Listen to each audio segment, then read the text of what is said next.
everybody? Welcome back to another episode of Doug's Garage. Today I want to go over a quick breakdown of different polishing pads that I use and the color schemes.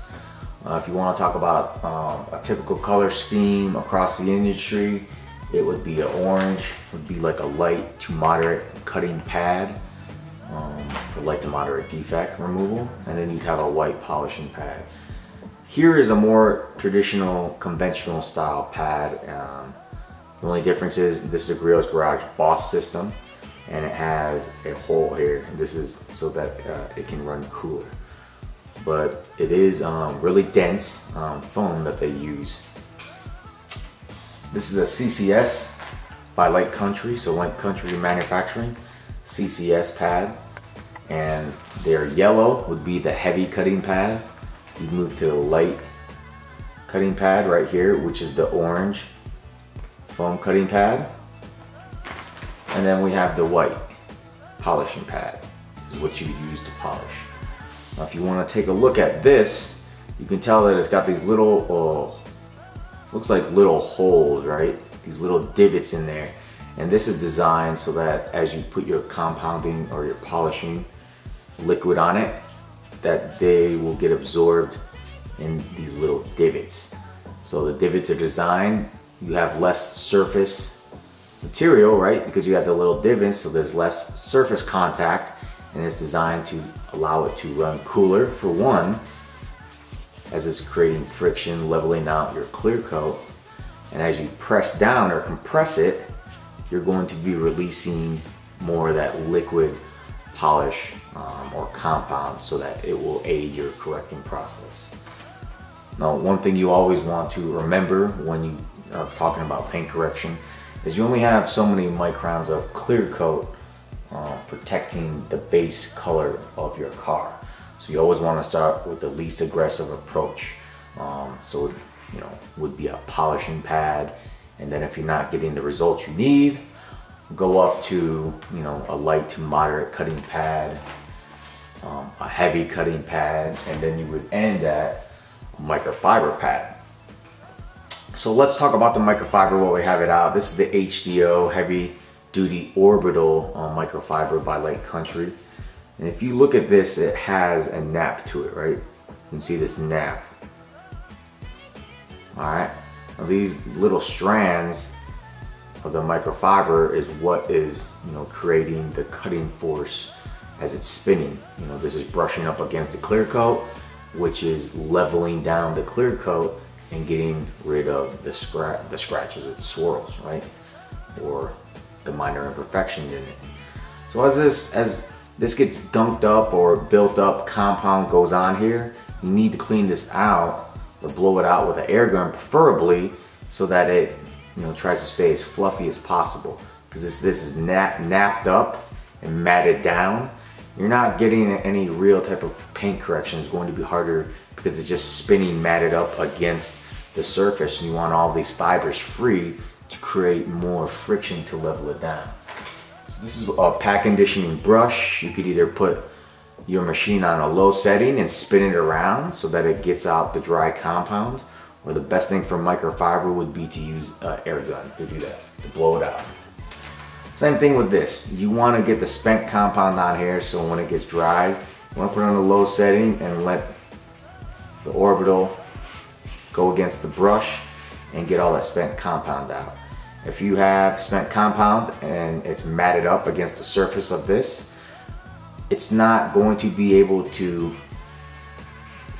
rub against your clear coat to level it out, because it's going to be gunked up with product, and so you're not really getting any type of real correction.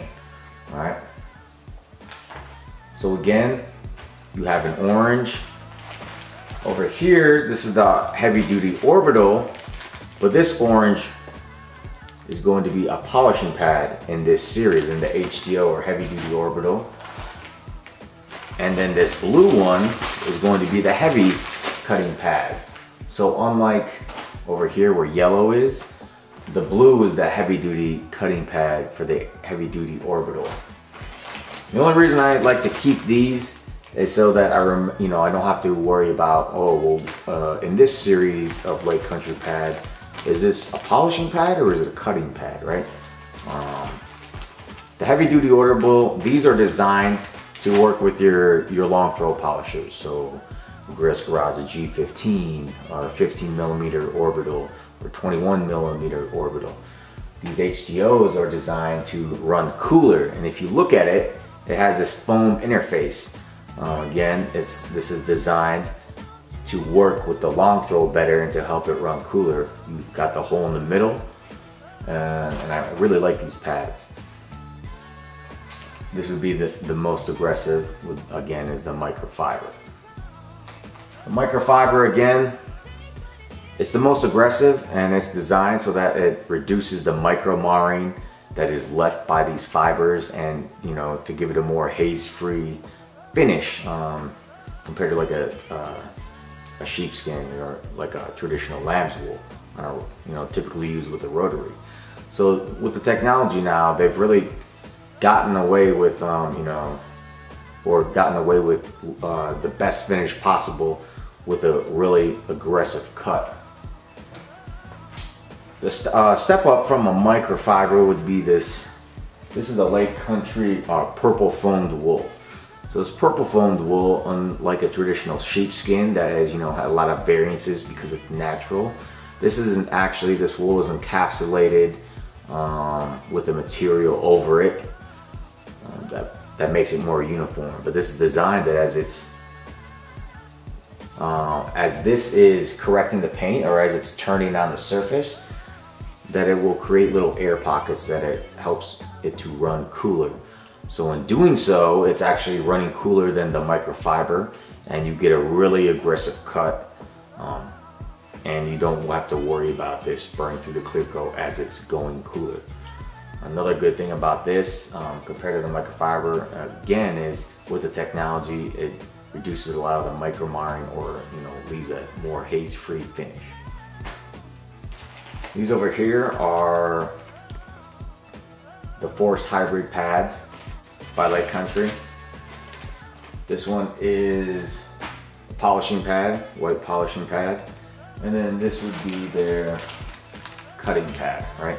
So more traditional color scheme, light to moderate defects, you're going to cut with this, the cutting compound, and then a polish with the polishing pad. As you can tell, that it has a beveled edge, right? And this is designed to, as it goes against the backing plate, it's going to streamline more of the force to the backing plate. So as you have an overhang, if we want to look at this, this is for the Flex, the XC 3401.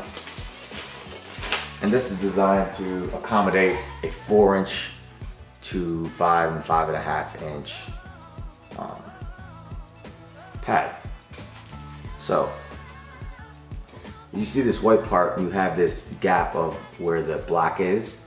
All the force that will be generated from the polisher is only going to go, or push down, if you will, where that backing plate is. So that overhang right here, this overlap, that force is not being, it's not going over here. This is almost like it's not getting any correction in this right here. So these are designed to almost, it moves towards the center so that it will generate more of the force and help aid it in the correction process. And these open, this has an open cell technology, or excuse me, a small cell technology that it utilizes in the Force Hybrid pads, and this is very dense. So the idea is with this cell technology that they use, and the small cell technology and the dense pad, is that it helps the compound stay at the surface. And as the compound stays at the surface, instead of being soaked in like the more traditional pads, it will yield a more it will yield a faster correction process, because you have more of the compounding liquid, or that medium in the compounded polish, brushing up against the clear coat and leveling it out. Again, with all these pads, it's like pick your poison, pick whatever type of flavor that you want. You can use, like, here's one more mention, the Euro fiber, right? It's got these different fibers, and it's supposed to cut it and have a great finish to it. really pick out a couple pads. You only need, you know, a couple different types of pads, and get used to it. Work on your technique if you're a beginner. See what you like best, and then, you know, the other different type of pads will come. Or if you get, as you get more polishers, you can expand your types of pads and see what you like best. One thing I can recommend if you are a beginner is I would recommend at least getting 2 pads to start out.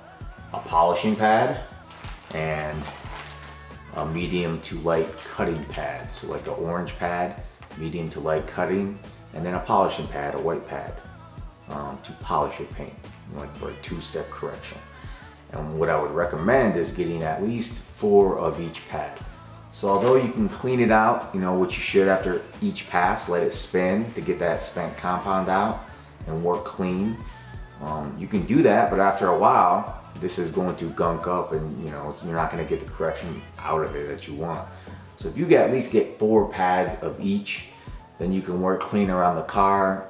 You know, put it in your 5-gallon bucket with some pad cleaner, and then you know, you can move on, because you don't really want to sit here, wash this whole pad, spin it out, you know.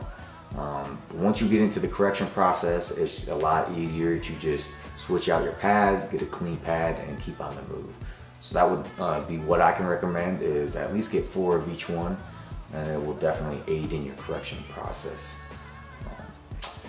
That's pretty much it. Just wanted to go over again, just I know it's, you know, not that quick, but as quick as I could make it, just a real quick breakdown of the different pads I have and why I use them. Hopefully this helps somebody out there, and if you like what you saw, please give us a thumbs up, subscribe, and in the comments below, let me know what you think, maybe what type of pads that you would like to see, any type of reviews, and we'll see you next time.